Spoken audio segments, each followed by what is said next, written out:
it sent a message that we need to respond to and be sure that our students are feel safe in their community. On Tuesday morning, I met with the faculty. We communicated with the students. We reached out to the victims, offered them counseling and support, and they all seemed to be, bouncing back very, very well. As a district, we began reviewing our procedures for big events in particular, but right now our big concern in our big events are football games. Over the past several years, for those of you that have come to football games, you know that we have our Decatur City police officers actively working at the games. We generally have about 6 or so. They are usually inside the gates helping with crowd control and issues that come up. What we are looking at doing is hiring DeKalb marshals as extra security, and they would primarily work outside the gates. In the parking lots, we've thought about placements in the front of the school, in the back of the school, in the upper parking lot, just the areas that we travel after our big events. We met with Georgia Power today, and they reviewed the lighting that we currently have. We've chosen a few spots that we believe would be critical to add lighting. One of them is between the upper and lower parking lot, western side of the property, and we also, coming down from the upper lot to the front of the building, was also an area that we thought was vulnerable and dark. Some of that will involve just trimming of overgrown bushes and some small tree limbs and stuff that were closer to the ground and had an opportunity for more shade in those areas than is necessary. We're also talking about backpacks, about not allowing them into the game. We've talked about that in the school before, because we don't allow them around the school, but they do come into the games, and there could be inappropriate things in there, like, for a teenager, it could be alcohol. That could be how it comes in. But it also is a place that we know we're vulnerable because we can't see what's being carried. We also, we're not the airport, so I want you all to realize that someone walking in with a little baby with a diaper bag is going to be different than someone walking in with with backpacks. We also don't want to be profiling, so we don't want to say, oh, I don't really know this kid, so he can't bring his backpack, but this kid can.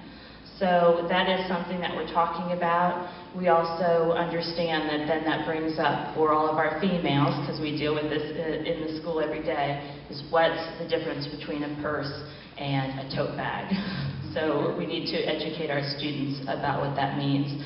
And that's likely a change that we will be implementing at the next game. So we specifically need to communicate that to our Renfro kids and our Decatur High School kids.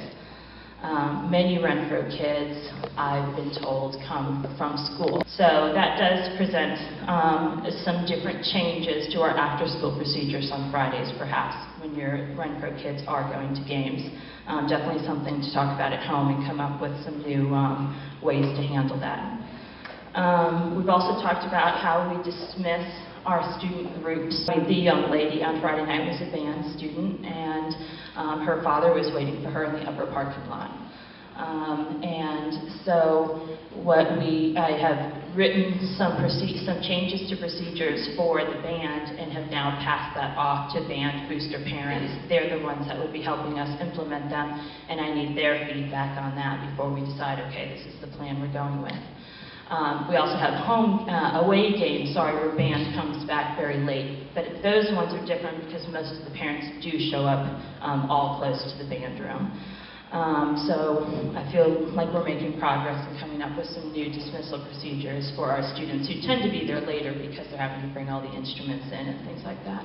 We're also investigating metal detectors. Certainly not something that we absolutely love, but at the same time, other systems are doing that, and we think if we can provide the safest environment possible for our fans and our students, then we need to explore all of those options because that's our #1 priority.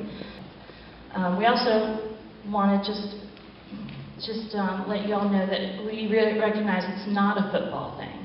Okay? This is something that can happen at any time to our students in our community. So we are continuing conversations about safety in general, continuing conversations with our students. I thought to myself the other night, I have had more conversations with my child about making sure he uses crosswalks than I have about strangers. So I have to reevaluate. What am I talking to my kid about? What am I stressing to him about what's important in our community? And those are the same conversations that we're having at school. Walking together, looking out for each other. If someone lags behind, what happened to that person? Where'd they go? Just kind of continuing to be caring young adults. I know we're going to have a lot more people picking up students from games, and I do think that that's appropriate right now, and those are family decisions that you need to make. And what we will do is help with some of the processes that go along with that, because of the fact that it's extremely hard to get to this space at 10 o'clock on a Friday football game night, especially if we have a lot of fans coming in and there's a lot of traffic. So we'll reroute some of our pickup locations and communicate those well, and have one of the marshals there just to help supervise that situation. I guess the last thing I want to stress is what I said a minute ago. We're always evaluating our procedures for safety. It's important to all of us that our school community remains safe from outside threats. I think when we've had what we believe to be, haven't looked at the stats to see the validity of it, but we're definitely hearing a lot more about crime in our community over the past several months. And I think the takeaway from it is that we just have to come together, walk together. Parents walk with teenagers for a minute and let them know that that's okay, and just reclaim our community from these people if at all possible. At the same time, I just want our kids to continue to know that Decatur's looking out for them, and that when we put some new procedures in place, it's not to take away their liberty, it's to help provide a safe haven, knowing that this marked a change in that there was an attack on our children. And as a community, I find it to be unacceptable at my school, and I know that y'all find it to be unacceptable in our community. I do want you to know, and I think you probably all read my letter, as a superintendent, as a mother, as just obviously somebody that's been involved in education for many, many, many years, this is just truly something that cuts deep into your heart. And we understand that in Decatur, and really, it's the way it should be. The students should be able to move about and walk freely and go back and forth. And it's just a shame that this has come to where we are. But we've watched it, we've seen it. We saw what happened in Decatur just a few weeks ago. So we're at the ready. So please know that we are working on this at the same time as we are doing all the other things that we do in terms of students. So we are pulling together additional resources and making whatever steps that we can to ensure that your children will be safe.